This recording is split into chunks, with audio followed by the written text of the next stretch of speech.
ध्रुव जी से हम कुछ सीखते हैं, कुछ जानते हैं। ध्रुव जी का जीवन कैसे था, उनके जीवन में कितना अभाव था। आइए आज हम उन नन्हे से बालक ध्रुव जी के जीवन में जो जो अभाव आए, जो जो दुख आए, आज हम उन सब लीलाओं को सुनते हैं। और बहुत सुंदर बात, श्रीमद् भागवत महापुराण जो साक्षात भगवान का रूप है, साक्षात इस पृथ्वी लोक पर भागवत परमात्मा है। भागवत के रूप में इस पृथ्वी पर भगवान ने अवतार लिया है। आइए हम ध्रुव जी के चरित्र को जानते हैं। जब बहुत जन्मों का पुण्य उदय होता है तब श्रीमद् भागवत हम श्रवण कर पाते हैं, सुन पाते हैं। जब कई जन्मों का पुण्य उदय होता है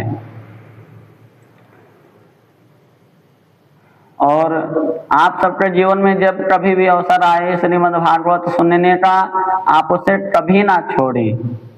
आप जरूर उसमें जाएं और बैठें, उन भगवान के कथाओं को, भगवान के लीलाओं को अपने जीवन में उतारें और अपने जीवन को धन्य बनाएं।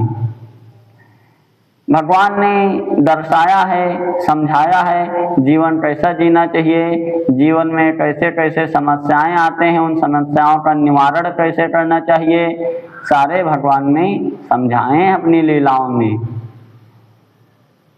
आइए ध्रुव जी के चरित्र में हम प्रवेश होते हैं।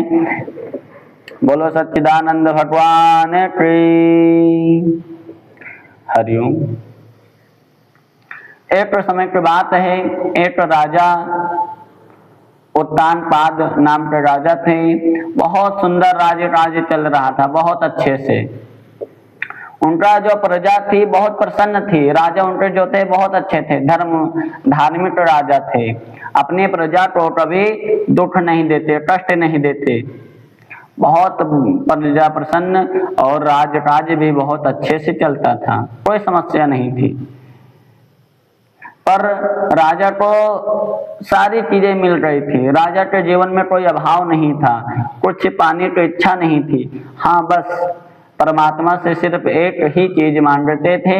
और जब जाते थे प्रभु के शिवालय में, प्रभु के मंदिर में, प्रभु के पास में जब भी जाते वही प्रार्थना करते हैं, प्रभु आपने सब दिया, कुछ पाने की इच्छा नहीं है इस जीवन में, बस एक दया बना दे प्रभु, मेरे कोई संतान नहीं है, मुझे संतान की प्राप्ति करवा दो, संतान दे दो एक। राजा उत्तानपाद को एक संतान के अभाव सिर्फ रहती और उन्हें पाने की कुछ इच्छा नहीं रहती, कुछ भी इच्छा नहीं रहती। एक दिन की बात है, राजा और उनके पत्नी बैठे हुए थे।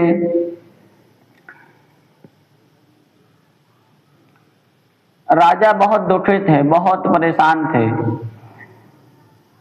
राजा के पत्नी का नाम था सुनीति। सुनीति ने कहा, स्वामी यदि आप मेरी बात माने तो मैं आपसे एक बात कहूं। राजा ने कहा, हाँ प्रिय कहो। अरे आप मेरी प्राण प्रिय हो, आपका मैं कौन सा बात नहीं मानता या कौन सा बात नहीं मानूंगा, आप कहो तो एक बार। सुनीति ने कहा, स्वामी पहले आप मेरी कसम खाओ, मेरा संकल्प सौगंध लो कि आप मेरी बात मानोगे, मुझे वचन दो। राजा ने कहा, प्रिय अरे बोलो तो। राजा नहीं मान रहे। राजा ने कहा, अरे बोलो, मैं आपका बात मानूंगा, मैं आपका कौन सा बात नहीं मानता।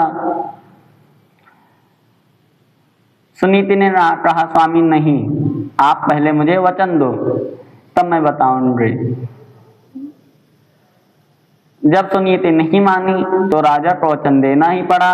राजा ने कहा, ठीक है प्रिय, मैं आपको वचन देता हूं, आप बोलो क्या बोलना चाहती हो।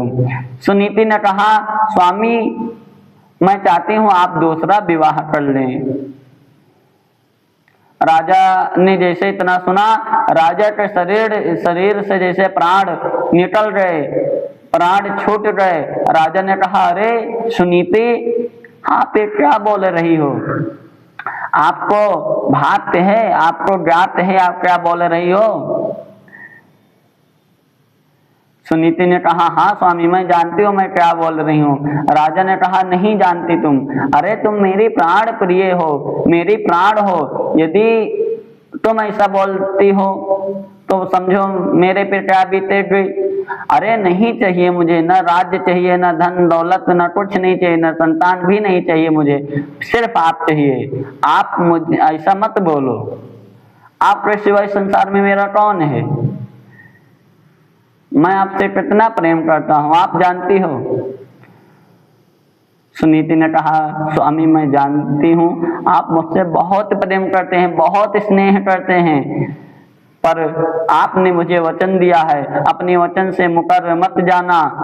राजा उत्तानपाद ने कहा, प्रिय तुमने ये अच्छा नहीं किया, आप जानती हो आप मेरी प्राण प्रिय हो, यदि आप दूर चली गई तो मेरे तन से जैसे प्राण निकल जाएगा, छूट जाएगा। आप जानती हो ना ये बात। मैं आपसे दूर एक पल भी नहीं रह पाऊंगा। सुनीति, आप ऐसा मत बोलो। सुनीति ने कहा, स्वामी आपने वचन दिया है, अपनी वचन का पालन करो। और रही बात आप जो बोल रहे हो मैं आपसे दूर चली जाऊंगी, मैं आपसे दूर नहीं जाऊंगी, इसी महल में रहूंगी, नौकरानी बनकर रहूंगी, कहीं आपसे दूर नहीं जाऊंगी।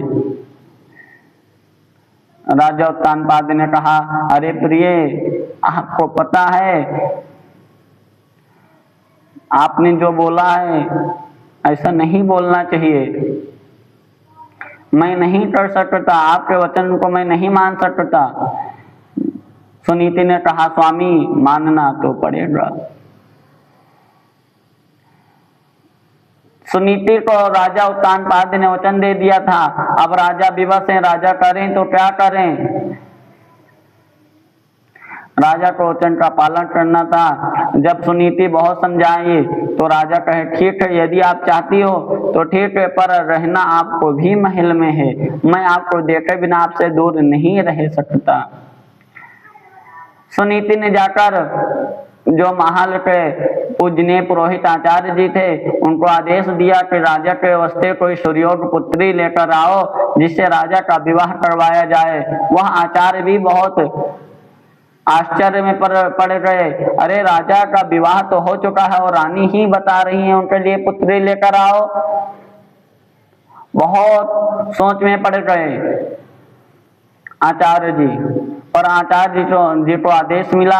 आचार्य जी ने जाकर पुत्री हेरी, राजा का विवाह करवाया। और जब वह आई राजमहल के दरवाजे पर